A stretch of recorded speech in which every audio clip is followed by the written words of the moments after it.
for every race. Welcome to this week's edition of the Beauties of Islam. I'm your host, Yusuf Estes, and for the next few minutes we're going to be talking about one of the many beauties of Islam. And you can visit our website on the internet at www.beautiesofislam.com to watch programs like this and learn more about these beauties of Islam. Today I'd like to continue talking about our relationship with our Prophet Muhammad, peace and blessings be upon him.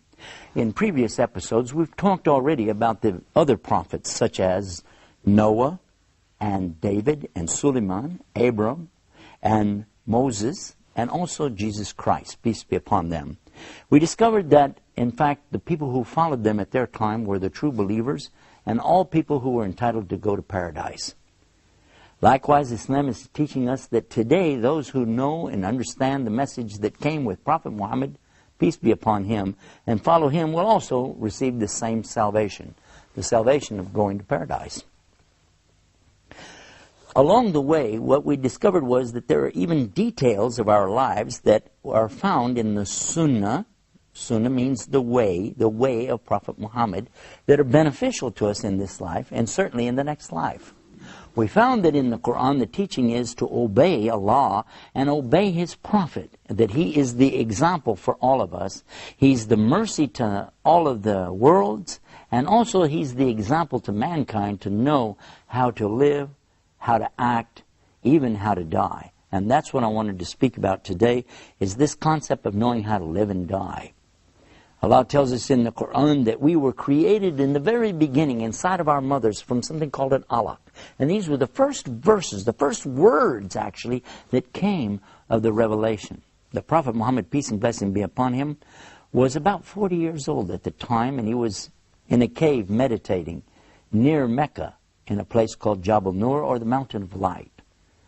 And then the angel came to him, the angel Jibril came to him. This is Gabriel in the English language. And when he came to him, he commanded him in the Arabic language, Iqra! Prophet Muhammad, peace be upon him, just like, what do you want me to do? And he said to him again, Iqra! Prophet Muhammad said, La ana biqari. He said, Iqra! Now, what is the Iqra? What does that mean? Now, a lot of people translate that to be the word read. Read. But is it really the word read? Actually, no, it's not.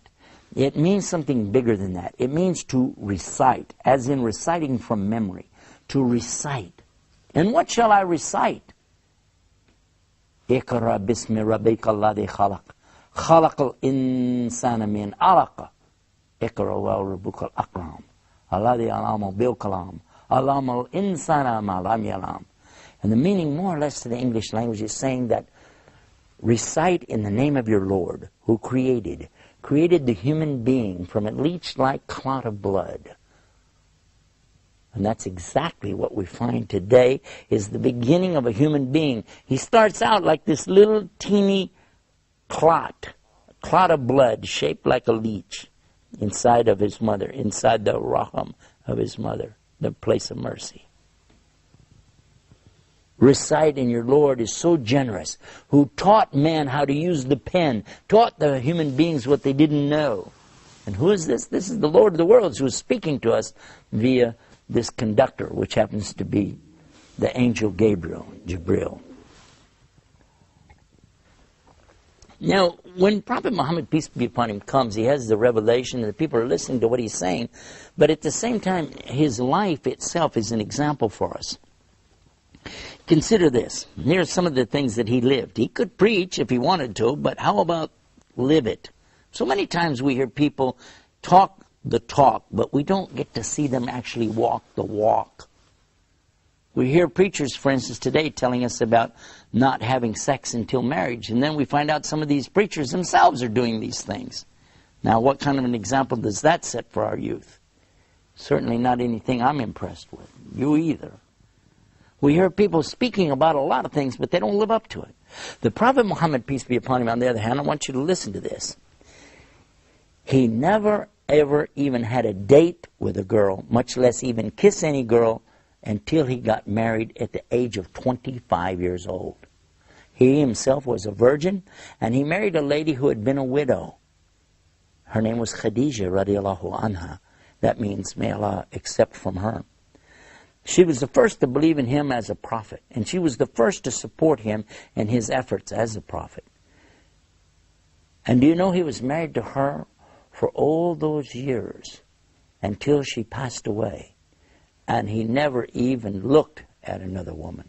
So much so that this is one of the parts, it's a good example for us as men, Muslim men today, that we don't consider anything other than marriage to a woman, and when we're married to her, we don't consider anything else with any other woman. And that's the teaching of Islam, but he lived the example to show it to us. People often want to criticize our Prophet Muhammad and talk about, well, he had so many marriages.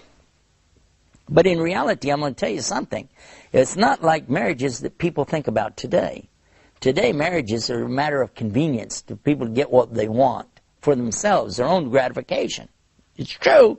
And a lot of people don't even bother to get married to get their gratification, and you know what I'm talking about there. But in Islam, it was always forbidden, and still forbidden today, for a man or a woman ever to have a relationship outside of marriage. If a man is married, he can have all the relationship he wants with his wife, and she with her husband, as much as they like, within certain limitations. How beautiful that relationship is. But never, even as a joke, should Muslims even consider something about doing anything outside of marriage. And Prophet Muhammad, peace be upon him, was the best example. Now let's talk about his marriages. He only had one wife until she passed away. And then he took a wife who was an older woman that other people maybe didn't want to marry her. She was a very big lady, but he married her. He married a woman who was very old, beyond the age of even having a desire for men, but she needed somebody to care for her, to take care of her, be responsible for her. And he accepted that responsibility. He was offered the marriage of his best friend. His best friend was offering him marriage to his daughter when she was very young. And when we come back from the break, I want to talk about the marriage of Prophet Muhammad, peace be upon him, to his wife, Aisha. Stay right there. I know you're going to want to hear this when we come back with more about the beauties of Islam. Islam is keeping up the pace. Islam is for every race.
We're back and you're watching the Beauties of Islam. We've been talking about the relationship that we as Muslims have with the Prophet Muhammad, peace be upon him.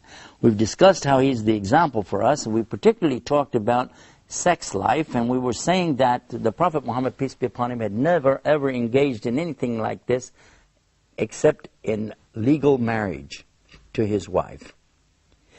We left off in the last part of this episode talking about his marriage to Aisha. I'm sure many of you want to know about this. This is the famous story that many people have twisted way out of shape, and certainly something for us to delve into, and I want to at least briefly touch on this subject. People have accused the Prophet Muhammad ﷺ, peace be upon him, of some very illicit actions, especially with regard to this topic. So let us examine exactly what it's really about. First of all, the teaching that we have comes from Aisha herself. Now, all we know about her age is what she said herself. So the first thing we would ask you is, do you believe her? And if you said yes, do you believe her in everything she says or just some things? if she was going to testify in a court of law, would you accept everything she said? Because we would. We'll be the first to accept what she said. But do you know what it was she said? Actually, here's how she presented it. She said she was outside playing in the dirt with her toys, with her friends, whatever. Her mother comes to her. Now listen carefully. Her mother comes to her and tells her, let's go inside the house. So they go inside. Now, when she gets inside, she finds her father is there. Now, so far, mother and father. Got it? And her father is offering her in marriage to Prophet Muhammad, peace and blessing be upon him. Understand clearly, it was not the Prophet Muhammad, peace be upon him, that came to them saying, hey, I need a wife. It was the other way around. They were coming to him and saying, look, we would like it very much if you'd consider marriage to our daughter. Because this was known to be a custom of the tribes at that time to offer their young daughters, even when they were first born, to offer them in marriage. That when the child is old enough, take the child and that's your wife. But what we found in Islam is something amazing. In chapter 4, verse 19 of the Quran, Allah clearly says, O you who believe, you do not inherit women against their will. So women could no longer be married off without their own consent, and it's not considered that a young girl 6, 7, 8, 10 years old is old enough to make such a choice. Not until she reaches the age of puberty and she has the full mental capacity and maturity to make that decision. That's what we learned from this example. Because guess what? In the rest of the story, she said she went back outside to play. Now, how could anybody get anything out of that except the clear message that they didn't get married at that time? Because she did go back out to play. Now, there's another hadith or story that comes, then she again tells us she was older. This is another example of not understanding correctly, and many people don't. Maybe some Muslims don't either. But it's clear this was another occasion because she's older now. And now her mother again comes to her, takes her inside, and her father is again offering her in marriage to Prophet Muhammad, peace be upon him. And guess what? At this time she was old enough, mature enough, and old enough to have children, and she made the decision herself to accept that her father was offering her in marriage, and she said yes, she would like to be married to Prophet Muhammad, peace be upon him. If I stop there, that's sufficient for you and I to realize that this is not a story of something bad. It's a story of something good. Because look at this. She then continues, and I'm going to ask you, if you accept one thing she says, do you accept it all? Because she continues, and she says that it was the best of relationships. They used to run and play together. She said, I used to race with him, and I used to beat him in the races. But then when I got old and fat, she said, got fatter, you know, that he could beat her in the races, and that they used to play, and they had a lot of things they did together. She used to tease him. She used to play games against him. One time she even did something that's mentioned in Quran about telling him honey smelled bad on his breath, and that was out of jealousy. These are many stories we can talk about, but the main thing is to know what was the relationship between her and her husband. And it was such that even after he died, that she continued to be so faithful to him. She never considered ever marrying another man. Even though she was a young lady, maybe in her early 20s, she never considered to get married to any other man. All of her life, she continued to say only the very best about her husband. In her whole entire life, she never said any disparaging word against her husband. In fact, I like for you to think of this. Instead of Shakespeare's Romeo and Juliet, where two young kids go against their parents and they commit suicide, here we have the story of Muhammad and Aisha, who are in love so much that even death didn't separate them, and they had the highest hope for a life together in the paradise. You choose which of the teachings sounds the best to you. For me, it's one of the beauties of Islam. Until next time, peace. Salam. Islam is peace, Islam is ease, Islam is not danger or disease.